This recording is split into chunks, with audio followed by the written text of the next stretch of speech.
disagree with you on that. That's actually a good one. And I'm going to asterisk that and say, see Tim Couch. There you go. All right. Yeah. Lugs, how about you, man? Well, I think my sleeper is Trey Lance. Oh, I like him too. I like him. Trey Lance will, to me, he's one of those guys that will go fairly high in the draft, but I think he will produce. I just, from the looks of it, I would say if he gets lucky enough to go to, say, Atlanta and can spend a couple of years behind Matt Ryan, that would be like perfect for what they need and for what he needs. So, and on the downside, there are a lot of good players here. I think if Jalen Waddle gets to the Dolphins, he'll have himself a decent career. If he gets stuck with somewhere like Detroit or whatever, I think it could be just a waste of a talent. But I don't think he's a bad player or anything. I just think it's going to depend on just where he gets to land. Yeah, I just kind of going off what Lug said. Yep. I kind of co-signed on him on Trey Lance. My top three favorite players, not completely in a particular order. Kyle Pitts is number one, but Kyle Pitts, Trey Lance, and Penei Sewell, those are my three favorite guys. And I'm just really excited to see where they go. The guys I think are avoided. I'm kind of cheating a little bit. I don't think it's not that they have the potential to be successful. I just feel like where they're being projected to be drafted, I would be hesitant if I was a GM just off of like Devante Smith, who was exceptional for Alabama last year. He's 170 pounds. And I know the people that are very pro Devante Smith, which there should be. I mean, he's been he led the Alabama the last 2 years of receiving. And like I said, 2 years ago, there was guys that were drafted in the first round that he actually had more receiving yards than.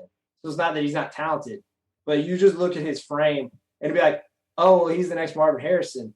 Well, Marvin Harrison is already in the Hall of Fame, and there hasn't been another Marvin Harrison.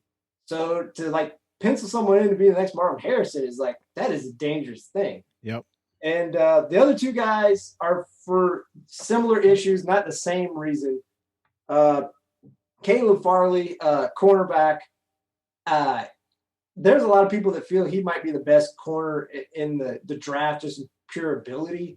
But he's possibly going to have I believe he's had back surgery.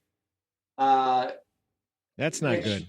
Yeah, with how their position is reading and reacting, so a lot of it is just movement and torque. You worry about that. But you do look at another guy who had back surgery who fell in the second round of the draft, Gronk.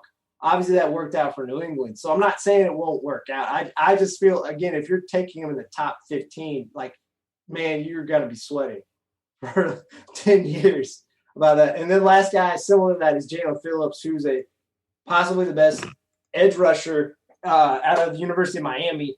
He missed 2019 with concussion problems. So, again, you're talking about a guy who's entering the league with concussion problems. Again, like, you hate to say it with that guy. I mean, he maybe gets drafted late in the first round just because you're like, it's a late first round. Like, essentially, we're drafting second-round guys now. Like, we're not going to get killed for this. So, but those are the guys I think to avoid. So. And that's our breakdown of the 2021 NFL Draft.